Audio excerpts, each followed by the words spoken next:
My goal is what's the minimum, it sounds weird saying it considering I'm in the quote unquote motivational space. Yeah. What is the minimal amount of work I can do each week to produce a maximum result?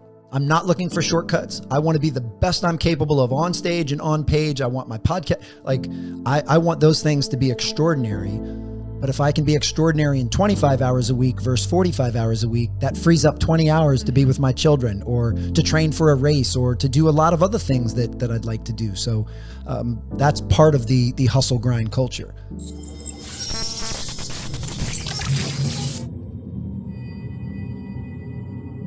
What are the others? Do you have 3 or 4 other basics that you just always go back to and make sure you're practicing? I do. And let me preface this with, and I've started sharing this on stage, and I actually find that the vulnerability helps increase connection.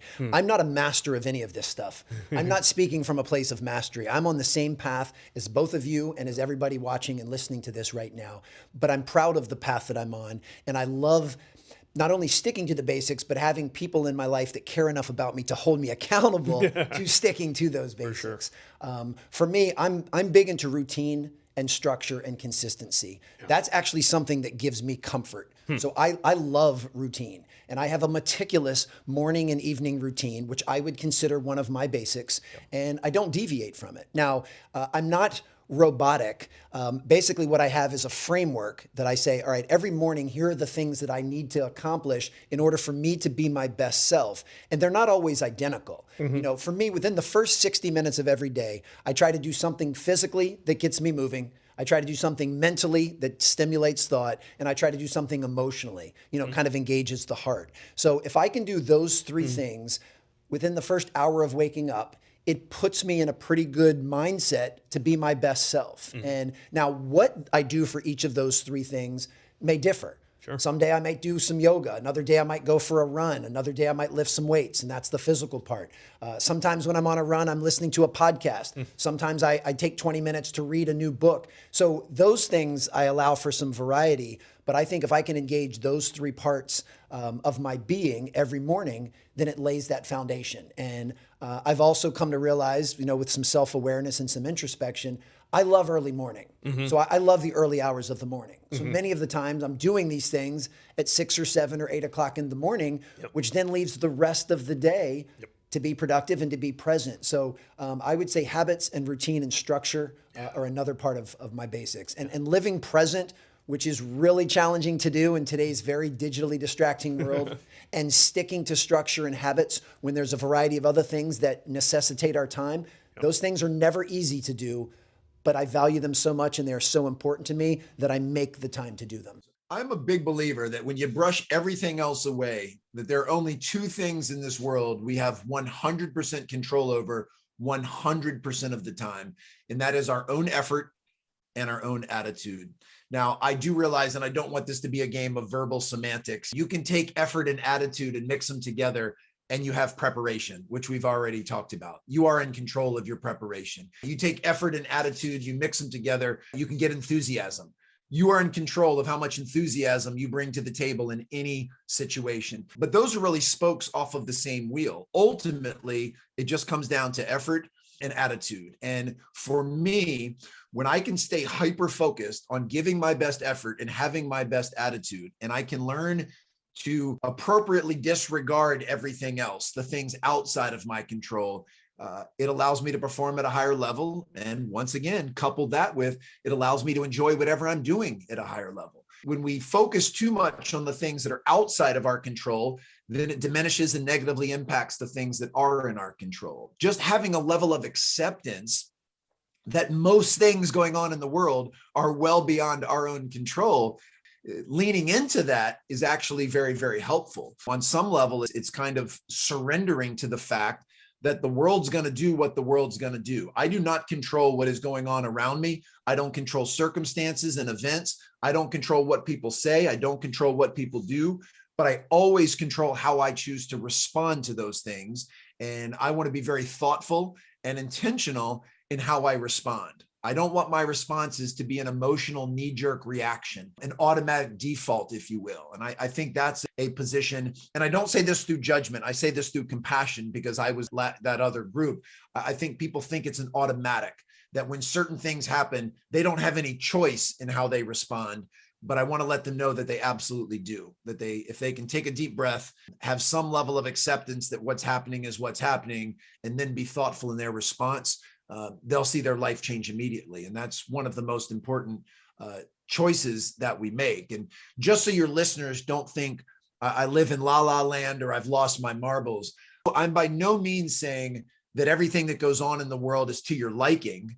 And I'm not saying it's your preference. And I'm not even saying that some of the things that happen in this world are good. I mean, we've seen recently with some tragedies, there's some awful stuff that happens in this world.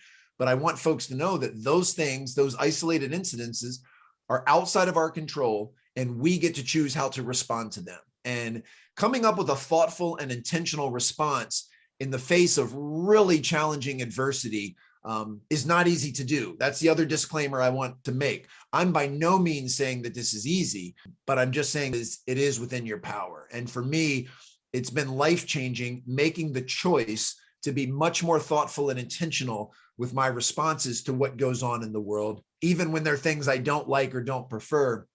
And it's a game changer. So yeah, controlling the controllables is a major pillar, not only of my work and what I teach, but in my own life's philosophy. And let me say this, and I hope I alluded to it earlier, with everything I'm sharing with you right now in this awesome conversation, and everything I share on stage, and everything I put in both books. One of the things that I did learn from the strength and conditioning world is that you want to do the minimal amount of work needed to create the maximum effect. And when I say minimal, a lot of people, they click on the mental cruise control and they think, oh, that means easy, or that means taking shortcuts. No, I mean, if the workout we did this morning was phenomenal, really, really, really hard. It was 32 minutes long. Yeah. Yeah. That's perfect. Now, could we have gone for 40 minutes? Possibly, but would we have made any more progress adding 8 minutes to that? I don't necessarily know that we would have. You know, if we all went out this evening and we all had a bunch of cocktails and drinks, and tomorrow each one of us had a small headache, we would each take the minimum number of Advil necessary to remove the headache, not the maximum. You don't say, I'm going to take 10 Advil to get rid of the headache if 2 gets rid of it. So I've always believed in doing the least amount possible from a volume standpoint. So I always thought that if my basketball players could come in and I could give them an amazing workout in 45 minutes, and you two took 90 minutes and they got the exact same results, then my program would be superior because it's more time efficient. That would give them an extra 45 minutes to work on the skills of the game or to watch film, you know, because time is our most precious resource. So I think that's part of the problem too. Not only is the hustle and grind culture, it's not sustainable. I don't necessarily know to a point that it's more effective. I was talking with a coach one time. So I'm a huge Coach K fan, the recently retired coach at Duke, who coached, 42 years at Duke, won over 1,000 games. And he was a worker. I mean, he was, even up until his last year, people would say he's working 60, 70, 80 hours per week. And I'm not saying this with judgment. He was doing what he wanted to do. But I asked a young coach and said, okay, if over 42 years, if Coach K worked 5 less hours per week, 52 weeks a year for 42 straight years, that's a significant amount of time. Do you think he would have won any fewer games than he won? And the coach said, no, probably not. I think he would have won the same. So that just makes you wonder. And this is by no means a judgment of Coach K. I mean, I consider him the GOAT, but it makes you wonder. So for me, my goal is, what's the minimum? It sounds weird saying it, considering I'm in the quote unquote motivational space. Yeah. What is the minimal amount of work I can do each week to produce a maximum result? I'm not looking for shortcuts. I want to be the best I'm capable of on stage and on page. I want my podcast, I want those things to be extraordinary. But if I can be extraordinary in 25 hours a week versus 45 hours a week, that frees up 20 hours to be with my children, or to train for a race, or to do a lot of other things that I'd like to do. So that's part of the hustle grind culture. I'm proud of the progress that I've made in that area. I do a much better job now of detaching from outcomes than I did 1, 2, 5, 10 years ago. So I love the direction I'm going, but I'm not anywhere close to the peak of the mountain yet. I still get tripped up by that. I still get bummed out when I have my sights set on a certain goal or a certain speaking engagement and it doesn't quite work out. But what I'm very proud of is I've developed kind of a self-soothing coping mechanism to be able to deal with that. And I said something before, and I'll say it again because it's really important. I've conditioned myself and I've trained myself to not let myself go too high or too low. Now, I embrace my feelings and my emotions, and I want to be able to celebrate the wins, but I also want to give myself the space and the permission to be a little bummed out during some of the losses. So this is not about being numb and just towing a line.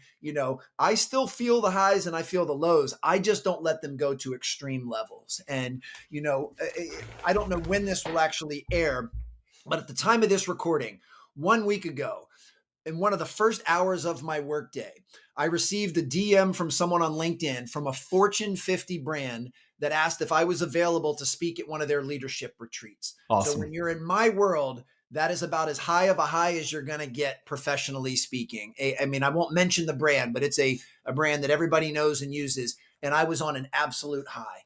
Less than 30 minutes later, I got a notification from my agent that an event that I was really hoping to speak at the end of July decided to go in another direction and hire another speaker. So I go from an incredible high to less than 30 minutes later, feeling really, really what a roller dejected and coaster. bummed out. And, now that's an extreme example. Every day is not like that. But, when I kind of take a step back and I pull the lens back, most weeks and most months in my vocation have those ebbs and flows. And, for the 29 minutes that I was excited about the Fortune, 50 brand reaching out, I didn't do anything, reckless in order to celebrate, but boy, did I puff my chest out a little bit and feel good. But then along the same lines, when I got the news that I wasn't going to speak at the event that I had hoped, I gave myself the space to be a little bummed out, to be a little disappointed. Honestly, I was a little discouraged. And, those are usually not feelings that I have a lot of, but when I do have them, I don't suppress them. I don't resist them. I don't ignore them. I allow myself to feel how I'm going to feel. And it was funny because I even said that day, and the rest of the day, to be honest, I was a little bummed out. It knocked me off my game a little bit. But I've also developed something I call the 24-hour rule, which is I Cool. never That's what I allow was gonna ask. myself to stay too high or too low for more than 24 hours. So I basically said, you know what, for the rest of the day, if I'm a little grouchy, I'm a little irritable, I'm a little dejected, I'm a little disappointed, I'm a little discouraged, that's okay. That's a human emotion and there's nothing wrong with feeling that. But I also know that I'll sleep well tonight. And when I wake up tomorrow, I'll move on to the next play, which is something I preach all of the time, and was able to do that. And to be honest, haven't thought about that event since just bringing it up right now during this conversation. So that's an example of, I'm proud of the work that I've made, the self-work, to allow myself to feel those roller coaster of emotions without them lingering, without them having a lasting effect. And I also have to acknowledge, that there are a lot of things in this world that are binary, and in order to have up, you have to have down. In order to have on, you have to have off. In order to have, the joy of someone wanting me to speak on their stage, you have to deal with the disappointment of someone else not wanting you to speak on their stage. Those things have to coexist, just like in sport. That is what makes sport so riveting. At the end of every single game, someone is deemed the winner and someone is deemed the loser. And, what makes winning so joyous, especially winning the big one, the championship, is the fact that it's, juxtaposed with the juxtaposition of losing and that's at risk. And to me, that's what can keep things exciting. And so this is all stuff that I'm constantly working on. And back to your original question, which I did not forget, what helps with this mindset is the detaching of from outcomes. It's learning to love the process. It's not tying your self-worth and your self-confidence and your self-belief to certain outcomes. Because if how you feel about yourself ebbs and flows with all of these external metrics that I just mentioned, that's going to be a roller coaster of a life. And I don't want to be on that roller coaster.